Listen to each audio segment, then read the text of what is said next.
여러분 안녕하십니까. 화요일 뉴스 특보 시작하겠습니다.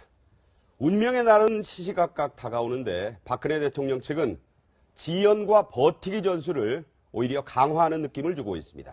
조기 대선 전국은 이와 반비례하듯 더욱 뜨거워지고 있는데요. 전문가 세 분 모셨습니다. 신지호 연세대 개건 교수, 최진영 변호사, 서양호 두문정치전략연구소장 나오셨습니다. 어서 오세요. 네, 안녕하세요. 이재용 삼성전자 부회장 특검에 또 소환돼서 또 밤샘 조사를 받았고 오늘 새벽 1시에 귀가라기보다는 삼성 서초 사옥으로 돌아갔다고 하는데요. 특검이 이 부회장을 왜 또 불렀는지 새로운 단서가 나온 건지 궁금합니다. 이에 대해서 특검팀 오늘 아침에 출근하면서 기자들의 질문에 이렇게 답변했습니다. 함께 보겠습니다. 네. 삼성 현지 그날 새로운 단서가 나온 겁니다.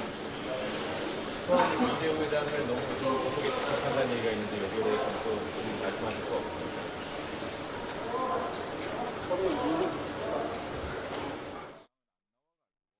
네. 자, 서로 룰은 지킵시다. 집착하는 거 아니냐? 이 질문에 아주 기분 나쁘게 박영수 특검이 대답을 했고요. 이규철 특검보에게 물어봤습니다.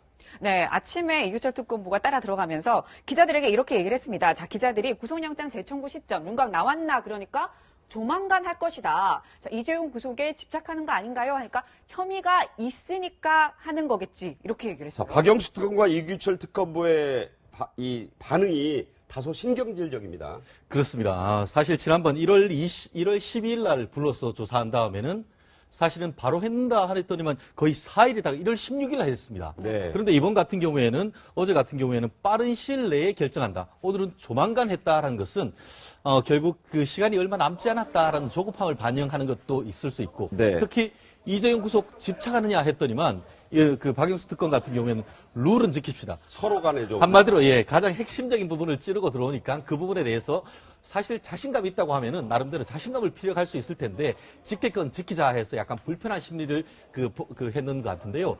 결국 공은 이제 그 법원으로 될 것 같은데 과연 32일 동안 얼마나 보강 수사를 했는지 보면은 그 삼성에 대해서 고위급을 정말 줄줄이 소환했고 관련해가지고 지금 보면 금융감독위원회 또 이 공정거래위원회까지 압수수색했는데 그 자료가 어떤 식으로 이번에 작용할 것인지 한번 두고 봐야 될 것 같습니다. 자, 이규철 특검보 기자들도 집착이란 말을 2번이나 썼는데 혐의가 있으니까 하는 거겠지. 어떻게 들으셨어요? 그렇죠. 지난번에 왜 그 1차 소환 시절에 그 영장을 청구했다가 법원에서 기각한 이유가 네. 대통령과 이재용 그 부회장이 독대하기 전에 이미 제1모직하고 삼성물산의 인수합병이 결정났기 때문에 K스포츠 미르재단에다가 그 기금을 출연한 게 뇌물이고 그 대가로 인수합병에 도움을 받았다는 걸 성립을 못 시켰습니다. 네. 이번에는 아마 신규 순환 출자라 그래서 재벌의 오너들이 계열사 일정 지분을 가지고 재벌 전체들의 대기업의 영향력을 확대하기 위한 걸 막아는 기업이 순환 출자 금지법인데 아마도 SDS의 그 1000만 주가 이번에 제일모직하고 삼성물산이 병합되면서 1000만 주를 매각해야 되는데 거기에 500만 주로 좀 깎아줬다. 네. 이것이 바로 대통령과 이재용 부회장의 독대 이후에 이뤄진 일이기 때문에 이것이 바로 삼성이 K스포츠 미르재단에 몇백억의 돈을 준 대가성으로 이런 특혜를 받은 게 아니냐라는 혐의를 공정이라던가 다양하게 삼성의 임원들을 조사하면서 특검이 물증을 잡아서 이번에 2차 소환을 했고 아마 구속영장 청구도 아마 계속 이어질 것 같다라는 생각이 듭니다. 네, 네. 지금 일각에서는 내일 아마 이재용 부회장의 구속영장이 재청구될 것이다 이런 얘기가 나오고요. 이재용 부회장 같은 경우도 어제 15시간의 조사를 마치고 바로 삼성 그 본사로 갔거든요. 네. 그래서 그 시간에 새벽 1시에 회의를 소집했다는 겁니다. 뭔가 네. 긴급하게 흘러간다 이런 느낌을 좀 주긴 해요. 예, 그런 것 같습니다. 특히나 말이죠. 이른바 안종범 전 수석이 제출한 39건 그 수첩에 네. 박근혜 대통령 이재용 부회장 독대 당시의 대화 내용 네. 일부 메모로 기록되어 있는 거를 특검이 확보를 하고 거기에 대해서 집중적으로 캐물은 게 아닌가. 그러니까 바로 이제 새벽 1시에 나오자마자 거기에 가서 긴급 회의를 소집한 거는 말이죠. 네. 이런 가정을 해볼 수가 있겠죠. 그러니까 삼성이 굉장히 법조인 법률 조력을 탄탄히 받을 텐데 막상 들어가서 조사를 받아보니 예상 질문 외에 다른 것이 좀 나왔다라든가 아마 그랬으면은 그걸 바로 실시간으로 소집해가지고 대응책을 논의할 필요가 있지 않았는가 이렇게 보여지고요. 그래서 결국 이제 보니까 이제 특검에서도 이제 지난번에 이재용 부회장만 구속영장을 청구했는데 네, 이번에는 최지성 부회장, 장충기 사장. 사장까지 다 포함해서 5명에 대해서 일괄 신병 처리할 거다 이런 얘기가 나오니까 거기에 대한 대비에 지금 들어간 게 아닐까 보여요. 내일 과연 있을지 그렇다 하더라도 또 이 창과 방패의 싸움이 치열할 것으로 예상이 되는데 이 부분은 지켜보고 또 여러분께 말씀을 드리겠습니다. 오늘의 사실 또 관심 중에 하나가요. 헌법재판소에 안봉금 전 청와대 비서관이 나온다.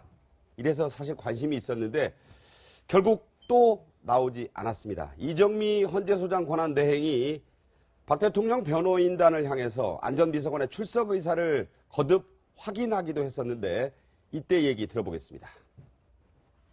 밝혔다고 들었습니다. 그렇기 때문에 저희들이 정인으로 유지할 예정입니다. 직접 연락하신 건 아니신 거죠? 예. 이재만 비서관은 연락이 안 된다고 하셨는데 그러면 나오기 매우 어려운 거 아닌가요? 계속 노력해보고 있습니다. 안 되면 정인 처리할 예정입니다. 네, 안봉근 전 비서관 정말 좀 무슨 일이 있나요? 못 나오게 하는 건가요? 안봉근 비서관이 도대체 누굽니까? 아시다시피 박근혜 대통령이 국회의원 때 수행을 담당했고 청와대 갔어서는 부속 비서관, 한마디로 정말 지근거리에서 박근혜 대통령의 일거수일투족을 담당하는 사람이었거든요. 문고리 중에 문고리였죠. 그렇죠. 그렇기 때문에 지금 이 세월호 7시간과 관련해서 그 당시에 무슨 일이 있었는지를 나와서 증언을 해줄 아주 핵심적인 사람이었는데 네.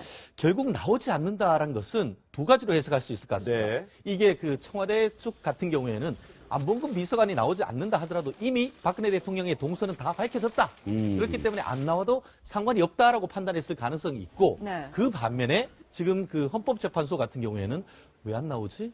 뭔가 숨길 것이 있냐? 아마 이 두 가지 심증 중에 다른 증거가 있다라고 한다고 하면은 사실은 다른 증거가 있기 때문에 지금 박근혜 대통령 측에서는 철회시키는 그런 것들 나름대로 판단했을 것 같은데 네. 제3자적 시각에서 봤을 때는 네네. 뭔가 숨기려고 하는 것이 아닌가 하는 것이 있기 때문에 이것이 어떻게 대통령 측에 유리하게 할지 불리할지 사실 제3자적 시각에서는 조금 불리할 가능성도 없지 않나 그렇게 생각합니다. 네, 그렇게 네. 보시는 거고요. 불리할 가능성도 있다 이렇게 말씀하셨는데 오늘 헌재에서는 대통령 대리인단이 이렇게 얘기를 했어요. 안봉근 전 비서관의 출석과 관련해서 어제 오전까지만 해도 출석하기를 기대를 했는데 자 증인을 철회하겠다 이렇게 얘기를 했거든요. 저 얘기를 보면 원래 대리인단을 통해서 출석을 하겠다는 의사를 밝혔던 거 아닙니까? 그런데 이게 철회가 됐는데 대통령 대리인단에서는 기대를 했었다 이렇게 얘기를 하고 있거든요. 저 안에서도 뭔가 얘기가 네, 안 맞지 안 않느냐는 맞았던 생각이 건가요? 들어요. 제가 볼 때는 국회 소추단에 유리한 증언이 아니라 대통령 측 대리인단이 뭔가 안봉근 전 비서관을 통해서 뒤집기를 하기 위해서 불렀는데 첫 번째는 대통령에 유리할 증거를 좀 부탁을 기대했고 두 번째는 대통령이 헌재 출석할지 여부에 대해서 좀 간을 보기 위해서 이 두 가지 목적을 위해서 불렀는데 떠보기 위해서. 예, 네. 안봉근 전 비서관이 제가 볼 때는 대통령의 대리인단 요구를 받아들이지 않은 건 아닌가 그래서 내부의 네. 갈등을 좀 시사하는 점은 아닌가라는 생각이 들어서 제가 볼 때는 대리인단의 작전에 상당히 차질이 있는 것 같고 그게 아니라면 순전히 특검을 헌재를 결정을 지연시키기 위한 지연 선수로밖에 비치지 않는데 이번에는 대리인단 측이 좀 당황해야 하는 거 보니까 그렇게가 아니 실제로 좀 출석을 요구했던 것 같은데 안봉근 전 비서관이 좀 거부한 건 아닌가라고 좀 미루어 짐작해 볼 수 있겠습니다. 안봉근 전 비서관이 헌재에 나와서 또 헌재 재판관들이 물어볼 것 중에 가장 중요한 게요. 세월호 7시간에 관한 의혹입니다. 이게 이제 탄핵 결정에는 매우 중요한 건데 자, 핵심적인 증언이 있었죠. 윤전추 전 행정관 당일 오전 관저에서 안봉근 비서관 봤다 그랬어요. 네. 또 이영선 전 경호관 지금은 경호관이죠. 그 당시에 이제 행정관이었고 행정관, 네. 자, 안봉근이 급하게 관저의 집무실로 갔다. 저 이야기가 있었기 때문에 만약 나온다면 저게 집중적으로 물어볼 거 아니겠어요? 예, 집중적으로 물어볼 수밖에 없고 거기서 이제 어떻게 답을 할 것인가에 대해서 나름대로 이제 어느 정도 방향이 쓰고 자기의 예상 답변 이렇게 하는 게 제일 좋겠다라고 하는 확신이 서야지 이제 헌재 출석을 할 텐데 네. 방금 전에도 우리 서 소장 말씀하셨듯이 이 이 지연 작전으로 안봉근 출석 카드를 내밀었다면은 실제 지연시키는 효과가 있어야 될 거 아니에요. 그렇죠. 근데 효과가 없어요. 지금. 네네. 사실상 이제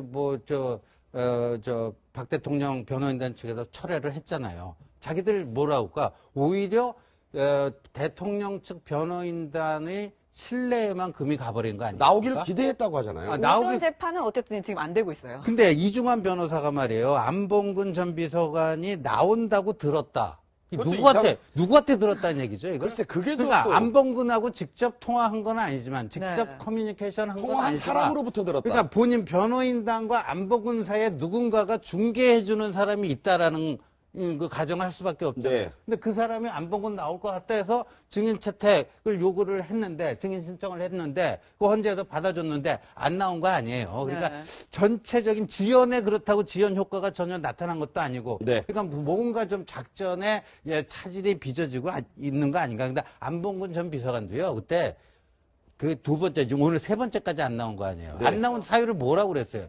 딸이 뭐 고등학교. 사춘기. 예. 그러니까 자기가 나가서 하면 굉장히 정서적으로 상처를 받을 것 같아서 그런다. 근데 그 사정이 바뀌었을 리가 없는데. 네. 네. 자, 오늘 아까 말씀하신 것처럼 안봉근 전 비서관이 헌재에 출석하지 않은 가운데 또 다른 일이 하나 벌어졌습니다. 대통령 대리인단의 서석구 변호사가 헌법재판소 안에서 저렇게 태극기를 들고 나왔습니다. 준비해온 태극기를 펼쳤더니 이제 네. 옆에 여직원이 이러시면 안 됩니다. 해서 저걸 이제 다시 집어넣은 거예요. 네. 저게 이제 서석구 변호사는 워낙 유명한 분이니까 저럴 수 있다라고 하는데 오늘 어쨌든 지지 세력을 향한 어떤 메시지다. 저 금방 또 사과하고 집어넣습니다. 태극기는 들지 않더라도 법대에 있습니다.